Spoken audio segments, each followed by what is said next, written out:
DB অফিসে প্রতিটা আসামি কেন আনা হবে? এটা তো জেলখানা না। আপনি ডিবি অফিসে আনা হয় কি কারণে? তাদেরকে জিজ্ঞাসাবাদ করে তাদেরকে ছেড়ে দেওয়া হবে। কিন্তু ডিবি অফিসে তারা জিজ্ঞাসা না করে তাদেরকে আটকে রাখছে। এই যে মনে করেন আজকে তাদেরকে মনে করেন সবাই ভাতের হোটেলে একটা রিপোর্ট উঠতেছে। দেখেন একদিনের ঘটনা খুবই লজ্জাজনক। আর একটা বিষয় আমি একটা কথা বলছি সবাইকে, যে আজকে পুলিশ আজকে তোপের মুখে কেন পড়লো?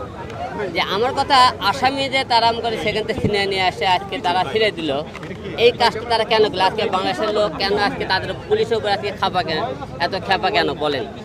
আর আপনারা সবাই জানেন যে আমরা গত কয়েকদিনে যে আন্দোলন যে দেখেছি, এই আন্দোলনে আমাদের যে সমস্ত ছাত্রছাত্রী মারা গিয়েছে এবং তাদের পরিবারের পক্ষ থেকে সবাইকে আজকে একটু আগে আমি দুইটা মনে করেন আন্টির সাথে কথা বললাম, তাদের পরিবার থেকে তাদের মনে করেন লোকজনকে ধরে আনা হয়েছে।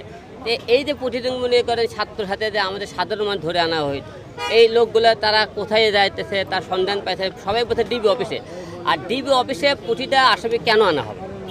এটা তো জেলখানা না। আপনি ডিবি অফিসে আনা হয় কি কারণে? তাদেরকে জিজ্ঞাসাবাদ করে তাদেরকে ছেড়ে দেওয়া হবে। কিন্তু ডিবি অফিসে তারা জিজ্ঞাসা না করে তাদেরকে আটকে রাখছে। এই যে মনে করেন আজকে তাদেরকে মনে করেন সবাই ভাতের হোটেলে একটা রিপোর্ট উঠতেছে। দেখেন তাদেরকে খাওয়াইতেছে কেন রে ভাই?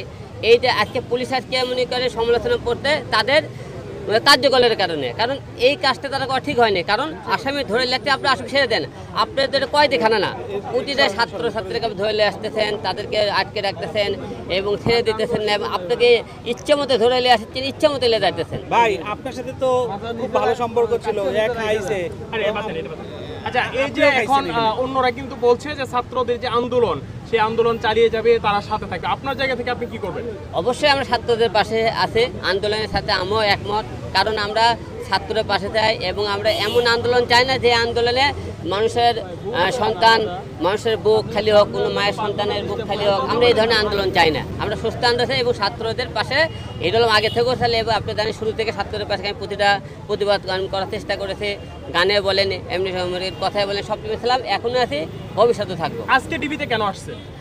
আজকে ডিবিতে অন্য একটা পার্সোনাল একটা কাজে এসেছিলাম, তারপরে এখানে আবার ছাত্রদের এখানে তেমনি করলে এখানে তাদের সাথে একটু শরীর হল। ঠিক আছে, ঠিক আছে।